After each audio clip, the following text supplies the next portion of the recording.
उत्तर प्रदेश का जो जिला संबल है वो कुछ महीनों से सुर्खियों में बना हुआ है।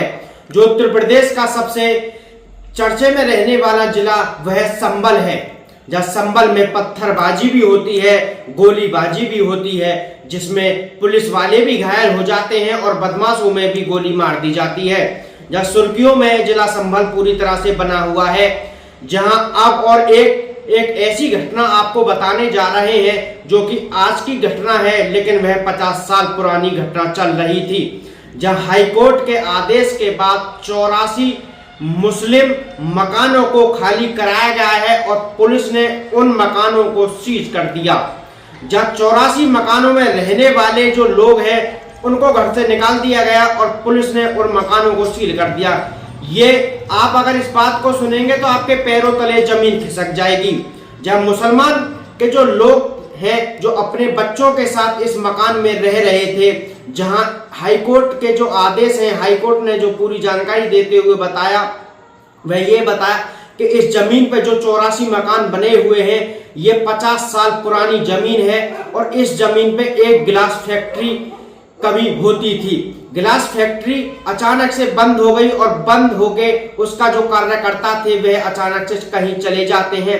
तभी मुसलमान के लोगों ने 50 साल पुराने लोगों ने इस फैक्ट्री को तोड़ा और इस जमीन पे अवैध रूप से कब्जा कर लिया।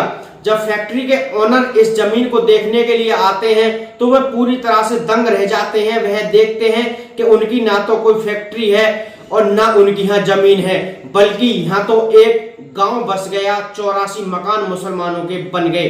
जब इस बात का जो फैक्ट्री के ओनर है उन्होंने इस बात का विरोध किया तो मुसलमान के लोगों द्वारा उनके साथ मारपीट की गई। जहां उन्होंने इस मामले की पूरी जानकारी हाईकोर्ट में दी और उन्होंने एक केस हाईकोर्ट में डाल दिया। जहां आज 50 साल के बाद इस केस की सुनवाई हुई और हाईकोर्ट ने कहा कि जो 84 मकान है वह अवैध रूप से उस जमीन पर है, वह जमीन एक फैक्ट्री की है। जहां उन्होंने आदेश दिए, आदेश के बाद एडीएम, एसडीएम, तहसीलदार और भारी पुलिस फोर्स मौके पर तैनात हो गई। जब भारी पुलिस फोर्स को लोगों ने अपने ओर आते हुए देखा तो लोग पूरी तरह से डर गए। वह कहने लगे, पुलिस वालों से उन्होंने पूछा कि ऐसा हमने क्या कर दिया जो आप हमारे पास आ रहे हो। तो पुलिस ने बताया कि ये जो आप इस मकान में रह रहे हो ये पूरी तरह से अवैध है, ये किसी और की जमीन है और आपने अवैध रूप से मकानों को बनाया है और इस मकानों में रह रहे हैं। लोगों ने जब इस बात को सुना तो वह पूरी तरह से हैरान हो गए, उनके पैरों तले जमीन खिसक गई। जहां कुछ महिला रोने लगी और कुछ बच्चे भी रोने लगते हैं।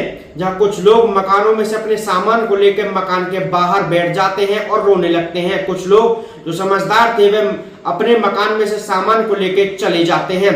जहां लोगों का बुरा हाल है, लेकिन हाईकोर्ट ने एक आदेश और किए हैं कि ये जो 84 मकान जिस जगह पे अवैध रूप से बने हुए हैं, जो 50 साल पुरानी जमीन थी, इस जमीन पे इन्होंने बना के रखा है, इस चीज का इन्हें जुर्माना देना पड़ेगा। जब हाईकोर्ट ने कहा कि 84 मकान के जो लोग रह रहे हैं, 50 साल पुरानी जमीन थी, इन पे जो इन्होंने मकान बनाया है, जब से ये अब तक इस जमीन पे रह रहे हैं, इन्हें सरकारी जो जुर्माना है वह देना पड़ेगा। जहां लोग पूरी तरह से परेशान हो गए, बच्चों का रो रो के बुरा हाल है और महिला भी रोती हुई नजर आ रही हैं। जहां कुछ लोग ये भी कह रहे हैं कि हमारे साथ अत्याचार क्यों, हम मुसलमान हैं इसलिए इस सरकार में हमारे साथ काफी अत्याचार हो रहा है। Bureau report, India crime news, मैं मनीष ठाकुर। आपको ये कैसी लगी वीडियो और ये घटना आपको सुन के अगर अच्छी लगी हो तो हमें कमेंट बॉक्स में जरूर।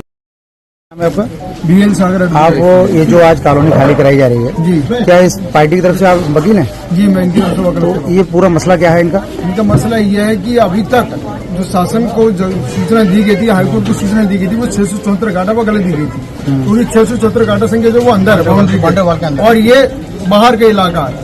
ये 675 गाटा संख्या और 675 के लिए आदेश हाईकोर्ट से 674 को हुए। अच्छा, तो अभी क्या इनके लिए लीगल नोटिस आया था, दिया गया था प्रशासन द्वारा? पार्टी नहीं बनाया गया। जब ये पार्टी नहीं बनाएंगे तो इनको नोटिस का कोई सवाल ही नहीं है। तो अब आपको क्या लगता है? अब लग ये रहा है कि हम फिर से हाईकोर्ट गए हुए हैं, संभवतः हमें 24 घंटे में कोई न कोई रिजल्ट हाईकोर्ट से मिलेगा। आज हमारी फाइल अच्छा आज वहाँ सुनवाई है क्या? जी आज भी सुनवाई है और संभवतः कल भी हो सकती है। हम 24 घंटे का टाइम आपको इसीलिए बता रहे हैं, 24 घंटे में हमें कोई न कोई रिजल्ट मिलेगा। इनकी डेट क्या थी खाली कराने की? इनकी डेट डीएम साहब की हमारी मंडे को बात हुई थी, सांसद जी भी आए थे, जीव रहमान साहब, उनके सामने बात हुई थी। 20 तारीख तक का समय दिया गया था। 20 तारीख के बाद वकील साहब हम अपनी एक्शन में आ जाएंगे। मैंने जैसा आप चाहे, और हमने तो ये कहा था कि अगर ऑर्डर हमारे खिलाफ आता तो हम खुद सारे मकान खाली करके चलेंगे। ऐसी कोई आप दे सकते थी।